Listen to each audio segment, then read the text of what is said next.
පිණ්ඩපාතේ වුණත් එහෙමයි. සාංශේ එකම සැරේයි වැළඳුවේ. සාංශේ සමහරලාට දවස් 3කට සැරයක් තමයි දානේ ගන්නෙ. දවස් 3කට ඔව්. එයාට ඇහැව නෙමෙයි ඕනේ. එයාට ඕන සද්ධාව. එයාට ඕන කන නෙමෙයි. එයාට ඕන සතිය. එයාට ඕන මේ දිව නෙමෙයි. එයාට ඕන වීරිය ඊට පස්සේ. එයාගේ ඉන්ද්‍රිය වෙන්නේ වීරිය. එයාගේ අරිහත්ත්වයේදී ප්‍රත්‍යක්ෂ කරනකොට ප්‍රඥාව බලයක් වෙලා ඉතුරු වෙනවා. ප්‍රඥාව බලයක් වෙලා ඉතුරු වෙන නිසා තමයි මහරහතන් වහන්සේ නමකගේ ප්‍රඥාව තමයි ඉන්ද්‍රියක් විදියට දෙන්නේ. ඒකයි මේ ලෝකේ තථාගත සම්මා සම්බුදුරජාණන් වහන්සේලාම ප්‍රඥාවෙන් අග්‍රයි කියන්නේ. මොකද තථාගත සම්මා සම්බුදුරජාණන් වහන්සේට තරම් ප්‍රඥාව ඉන්ද්‍රියක් විදියට දියුණු වෙලා බලයක් විදියට දියුණු වෙච්ච කෙනෙක් මේ ලෝකේ තවත් නැහැ.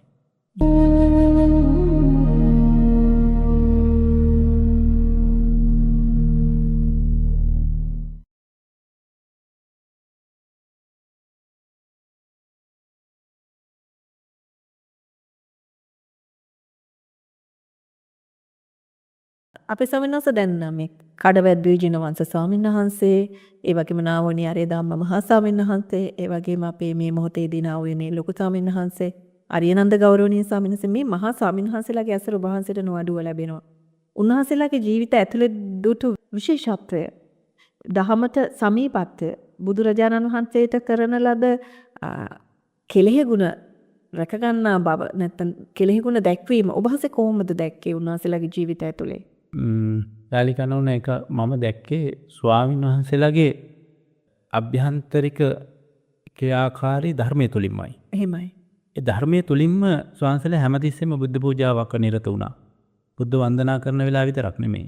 ස්වාමීන්සලාගේ ඒ මොකද ඒ තරම්ම කාමයෙන් නික්මීමක් ස්වාමීන් වහන්සේලාගේ මම දැක්කා. එහෙමයි සේමනවා. දැන් යාලිකනෝන අපි හැම එකම අපි පංචකාම ගුණ නිශ්චිතයිනේ. අපි බත්තිගානක් ගත්තොත් මේ බත්තිගානේ අපිට තියෙනවා මේ පසින්දුරම් පේනවන ගුණයක්. ඒ කියන්නේ අපිට බත්තිගානේ හොඳ බත්වල තියෙන ඕන හොඳ පාටක් ඇහැට පේන. ඒ බත් එකේ එන්න ඕන අපිට හොඳට නහයට දැනෙන සුවඳක්. බත් එකේ එන්න ඕන පපඩම ටක් ගාලා කැඩෙන කනට ඇහෙන සද්දයක්. සද්ද. ඔව්.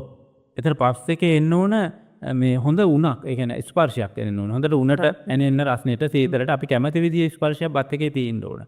එතකොට මේ ස්පර්ශ ප්‍රත්‍ය වලින් විතරක් නෙමෙයි අපිට දිවට දැනෙන හොඳ රසයක් තියෙන්න ඕන. මේ දිවට දැනෙන හොඳ රසවල් එක්ක මේ එන සංඥාවල් වලින් අපි දකින්න ඕන අපි කැමති ආහාර. ඒ සංඥාවල් වලින් අපි මුකුණැන්න වලට කැමති නම් මුකුණැන්න තියෙන්න ඕන. ඒ කැමති ටික තමයි අරක තියෙන්න ඕනේ. එතකොට ඒ කැමති සංඥාවල් ටිකත් අරක තියෙන්න ඕනේ. එතකොට මේ මනසයි කියන මේ ඉන්ද්‍රියන් හයම මේ බත් පිඟාන තුලින් පින වෙනවා. මේ පින වෙන්නේ ඒක පංචකාම ගුණ නිශ්චිතයි. නමුත් අපි පැවිදි වුණාම අපි වළඳනවා කියන්නේ පංචකාම ගුණ අපි එතනින් අතාරිනවා. අපිට ලැබෙන අපි බත් පිඟානකේ මොකද දැන් මේක අපි දානේ කියලානේ කියන්නේ. මේකේ අපි මේ ඇහැට පේන ගතිය මේ දිවට මේ ගති වලින් නෙමෙයි අපි ඊළඟට සුවඳ රස අපි වළඳන්නේ. ස්පර්ශ. ඔව් ඒවන්නේ මේවා. ඒව මුකුත් නැහැ. වළඳනවා කියන්නේ වෙනින් එකක්. කනවා කියන්නේ තව එකක්. කනවා කියන්නේ අර පංචකාම ගුණ නිශ්චිතයි. වළඳනවා කියන්නේ පංචකාම ගුණ ප්‍රහීන කරනවා. එයා එනවා අනිත් පැත්තට බොජ්ජංග ධර්ම පැත්තට එනවා. මේ ස්වාමීන් වහන්සේ දානේ වැළඳීම තුළින් බොජ්ජංග ධර්ම බොජ්ජංග ධර්ම වැටෙනවා. ඉතින් මම දැක්ක ස්වාමින් වහන්සේලාගේ මම මේ කතාව මේ පසුවට ටිකක් කියන්නම්. මම දැක්ක ස්වාමින් වහන්සේලාගේ මෙන්න මේ ගුණ ධර්ම ටික තියෙනවා මේ අල්පේච්ඡතාවය. මේ ගුණ ධර්ම තවත් ඔපනැන් වෙනවා අල්පේච්ඡතාවයත් එක්ක. මේ ගුණ ධර්ම ටික. මේ අල්පේච්ඡතාවය කියන්නේ මේ අල්පේච්ඡතා ගුණ ධර්ම ටික තියෙනවා. දැන් අපි හිතමු දැන් සාංශලා යැපෙන ප්‍රත්‍ය කියන්නේ සිවුරු, ඊළම්පස, සේනාසන, පිණ්ඩපාත කියලා හතරක් තියෙනවනේ. මේ හතර ස්වාමින් වහන්සේලා පරිභෝග කරන ආකාරය. සමහර වෙලාවට අපි නාවේනේ වැඩ ඉන්න වෙලාවෙදී අපි අරිනන් සංසය ඇවිල්ලා පඩිපෙළ ඇතුලේ සැතපීලා උදේ බලනකොට. පඩිපෙළ යට තියෙන පොඩි කොටසක් නිකන් පඩිපෙළ යට මැද කොටස. සංසය එතන සැතපීලා. වැඩපු ලොකු සංසය නමකට සංසය කුටිය දීලා.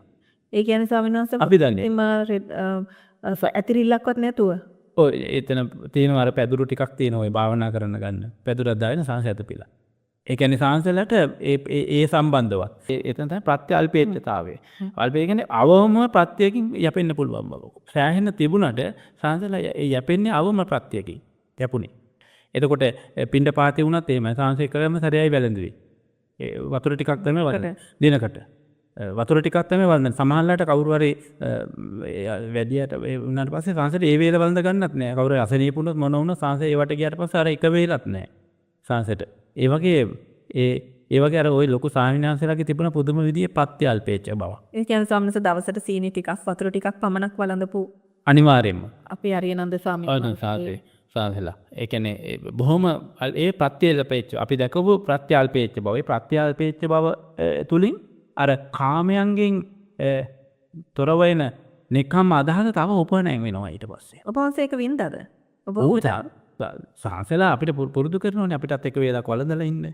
මේ අපිටත් ඒව පුරුදු කරනවා. අපිත් ඒ ඔස්සේ යන්නේ එතකොට. අපිත් කුටි අල්ලගෙන ඉන්නේ. අපිත් ඕන කෙනෙකුට කුටිය දීලා අපිත් පඩි පෙළ කර ගහක් යට හැරි ඉන්න අපි පුරුදු වෙනවා. අපිටත් ඒව සංසලා පුරුදු කරනවානේ ටික ටික. එතකොට අපි මේ ශාලිකානෝන ඊළඟ දේ තමයි සංසලාගේ තිබුණ දූතාංග ගුණ. මේ දූතාංග ගුණ කාටවත් හොයාගන්න බෑ. සංසලා සමහර සංසලා හිටිය දූතාංග 13ම රකින්නවා. නමුත් එක දූතාංගයක්වත් රකින්නවද කියලා කාටවත් ඒක හොයන්න බෑ. උදාහරණයක් උතබ වහන්සේ සිද්ධියක් කිව්වා අපිට දවසක්. විශේෂයෙන්ම අපේ අනුමදස්සි ස්වාමීන් වහන්සේ සම්බන්ධයෙන්ද මන්ද ඔබ? අනුමදස්සි සංසය හම්බෙන්න මම එක සැරයක් මේ සංසය ඉන්න නියඳගල ගල්ලෙන්නට වැඩියා. වැඩියේ සිරිපාදේ වඩින ගමන් තමයි මම සංසයත් එක්ක සිරිපාදේ වඩින්න තමයි වැඩියේ. මේ ඊට පස්සේ වැටලා රැ හිටියට පස්සේ උදේ දාන ගෙනාව කට්ටිය එතන. දාන ගෙනාව සංසය අපිත් එක්ක දානේ වැළඳුවා. මේ සංසය බැලුවාම පින්ඩපාතෙම විතරයි වැඩේ ඉන්නේ. දානේ ගෙන්න ගන්නෑ. පින්ඩපාත විතරයි වඩින්නේ. සංසය සමහරලාට දවස් 3කට සැරයක් තමයි දානේ ගන්නේ. දවස් 3කට සැරයක්. නාවිනින්දෙදිත් එහෙම තමයි. නාවිනින්දෙදි පින්ඩපාතේ වැරලා මට පාත්‍රය දීලා යනවා මේක පිරිසිදු කරලා මට පාත්‍රය ගෙනත් දෙන්න කියලා. ඒක කවුරුකුත් දන්නේ නැහැ.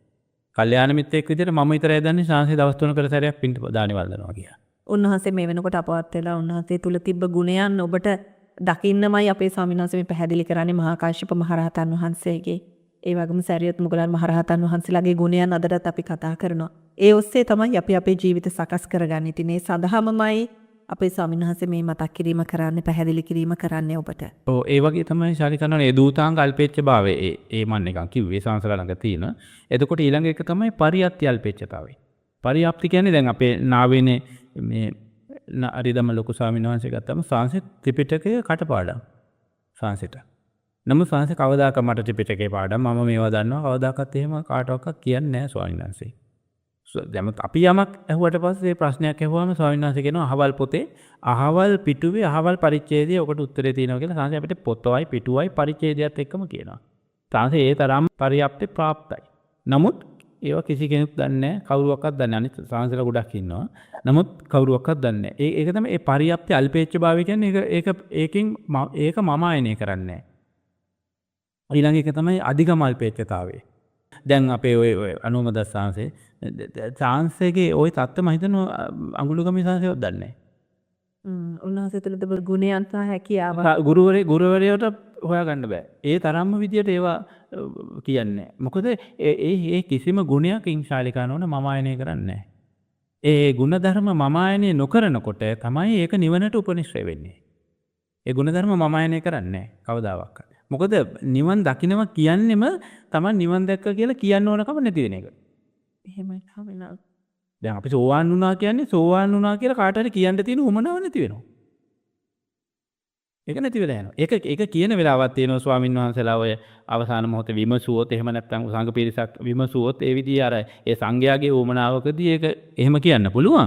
ප්‍රසිද්ධියේ කාටවත් එහෙම කියන දේවල් නෙමෙයි. අනුමදස්ස ස්වාමීන් වහන්සේ ඔබ වහන්සේත් එක්ක එහෙම මොන හරි සාකච්ඡා කරලා තිබුණාද? අනුමදස්ස සංසිත එක්ක අපි අම්මෝ ගොඩාක් දේවල් සංසිත එක්ක ඉතින් මේ සාකච්ඡා කරන්න ගිහිල්ලා අඟුලිගමේ සංසිතේ බැනුම් අහලා තියෙනවා. ඒ ඉතින් අපි භාවනා කරන වෙලාවේ උඩා ගල්ලෙන් වල සාකච්ඡාව පල්ලෙහාට ඇහෙනවනේ. එහෙමයි. ධර්ම භාවනාශාලාවට ඇහෙනවනේ.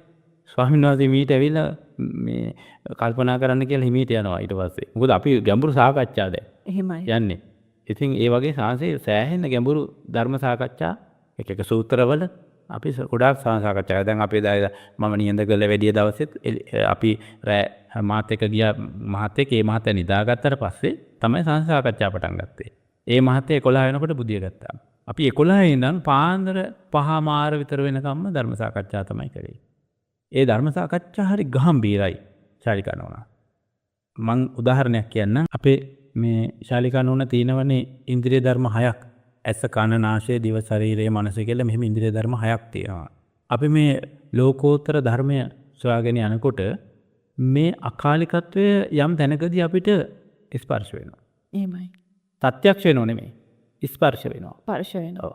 මේ ස්පර්ශ වෙන තැන ඉඳන් අපිට මේ ඉන්ද්‍රිය ධර්ම වලින් අයින් වෙලා අනින්ද්‍රිය ප්‍රතිබද්ධයට සිද්ධ වෙනවා. ඒ සමනස අපේ ශ්‍රාවකයාට පහසු වීම පිණිස ওই කාරණේ පොඩ්ඩක් පැහැදිලි කර දෙන්න අපේ ස්වාමීන් වහන්සේ. ඔව් අපි අකාලික බව ඔව් ස්පර්ශ වෙනවා. ඔව් ප්‍රත්‍යක්ෂ වෙනව නෙමෙයි. නෙමෙයි. ඒක ඒක තමයි සුවන් වෙනවා කියන්නේ. ඒක තමයි සුවන් වෙනවා කියන්නේ. ඒ කියන්නේ එහෙම වුණාට පස්සේ යාට ඇහැ එච්චර අදාළ නැහැ. ඒ කියන්නේ යාට මේ තියෙනවනේ මේ භව අපිට එනවනේ පුනර්භව තෘෂ්ණාවක් තියෙනවනේ යටි. පුනර්භව තෘෂ්ණාවෙන්නේ ඇහැ අපේ අල්ලන් ඉන්නේ. පුනර්භව තෘෂ්ණාවට ඕන විදිහට තමයි රූප හොයන්නේ අපි. පුනර්භව තෘෂ්ණාවට ඕන විදිහට තමයි අපි දිව රස හොයන්නේ. හැම දෙයක්ම මේ ඉන්ද්‍රිය 6 මෙහෙවන්නේ පුනර්භව තෘෂ්ණාව. හොය මෙහෙවන්නේ. පුනර්භව තෘෂ්ණාවට මේ ඉන්ද්‍රිය 6 මෙහෙවන්න බෑ එතකොට. එහෙමයි සම්පූර්ණ. ඒක බුදුරජාණන් වහන්සේ දේශනා කරනවා මහා චත්තාරීෂික සූත්‍ර පරියායේ ලෝකෝත්තර සම්මාදිට්ඨිය කියන්නේ මොකක්ද කියලා. මෙන්න මේ දැක්මට එනවා ආයතනදී. ලෝකෝත්තර සම්මාදිට්ඨිය කියන්නේ බුදුරජාණන් වහන්සේ දේශනා කරනවා අරිය චිත්තස්ස අනාසව චිත්තස්ස අරිය මග්ග සමග්ගිනෝ අරිය මග්ගම් භාවේතෝ පඤ්ඤා පඤ්ඤේන්ද්‍රියං පඤ්ඤා බලං ධම්මවිජය සම්බොජ්ජංගෝ අයං උච්චති භික්ඛවේ අරියා අනාසවා ලෝකුත්තර මග්ගංගා. මේක තමයි මාර්ගය. මෙන්න මෙතෙන්ට ආවට පස්සේ එයා අනින්ද්‍රිය ප්‍රතිබද්ධයටපත් වෙනවා. ඒ කියන්නේ එයාගේ ප්‍රඥා පඤ්ඤේන්ද්‍රියං පඤ්ඤා බලං. එහෙමයි තමයි. පඤ්ඤේන්ද්‍රිය පඤ්ඤා බලයක් වෙනවා. සද්ධාව ඉන්ද්‍රියක් වෙලා වැඩිලා සද්ධාව ඉන්ද්‍රිය බලයක් වෙනවා. එපාර එයාගේ මේ සද්ධාව වීරිය සතිය සමාධි පංච ධර්ම තියෙනවනේ. මේ පංච ධර්ම ඉන්ද්‍රිය බවට පත් වෙනවා. එයාට ඇහැ නෙමෙයි ඕනේ. එයාට ඕන සද්ධාව. එයාට ඕන කන නෙමෙයි. එයාට ඕන සතිය. එයාට ඕන මේ දිව නෙමෙයි. එයාට ඕන වීරිය ඊට පස්සේ. එයාගේ ඉන්ද්‍රිය වෙන්නේ වීරිය. එයාගේ ඉන්ද්‍රිය වෙන්නේ සද්ධාව. එයාගේ ඉන්ද්‍රිය වෙන්නේ සතිය. මේ විදිහට සද්ධා වීරිය සති සමාධි ප්‍රඥා කියන පංච ධර්මයන් ඉන්ද්‍රිය බවට පත් වෙලා බල බවට පත් වෙනවා. බල බවට පත් වෙන්නේ අර අකාලිකත්වයේ ප්‍රත්‍යක්ෂ වෙන්න ඒ මාර්ගයේ වඩලා ඒ ඵලයට පත් වීම තුලින් අකාලිකත්වයේ ප්‍රත්‍යක්ෂ වෙනවා ටික ටික. මේ ස්පර්ශ කරනවා. ස්පර්ශ වෙනවා. අරිහත්වයේදී ප්‍රත්‍යක්ෂ වෙනවා. මෙහෙමයි සමය. අරිහත්වයේදී ප්‍රත්‍යක්ෂ කරනකොට ප්‍රඥාව බලයක් වෙලා ඉතුරු වෙනවා. ප්‍රඥාව බලයක් වෙලා ඉතුරු වෙන නිසා තමයි මහරහතන් වහන්සේ නමකගේ ප්‍රඥාව තමයි ඉන්ද්‍රියක් විදියට දෙන්නේ. ඇස කන නාසය ශරීරය ඕ කිසි දෙයක් නෙමෙයි සද්ධාව ඒව නෙමෙයි ප්‍රඥාව බලයක් විතර උන්වහන්සේට ආයේ සතිය වඩන් දෙයක්වත් නැහැ වීරිය වඩන් දෙයක්වත් නැහැ. උන්වහන්සේට ප්‍රඥාව විතරක් ඉතුරු වෙනවා බලයක් වෙලා. ඒකයි මේ ලෝකේ තථාගත සම්මා සම්බුදුරජාණන් වහන්සේලාම ප්‍රඥාවෙන් අග්‍රයි කියන්නේ. මොකද තථාගත සම්මා සම්බුදුරජාණන් වහන්සේට තරම් ප්‍රඥාව ඉන්ද්‍රියක් විදියට දියුණු වෙලා බලයක් විදියට දියුණු වෙච්ච කෙනෙක් මේ ලෝකේ තවත් නැහැ. එහෙමයි. ඔව් එතකොට එන්නේ අපේ ඒ ස්වාමින් වහන්සේලා මේ අධිගමයන් පවා කාටවත් කියන්නේ දැනගන්නත් බෑ.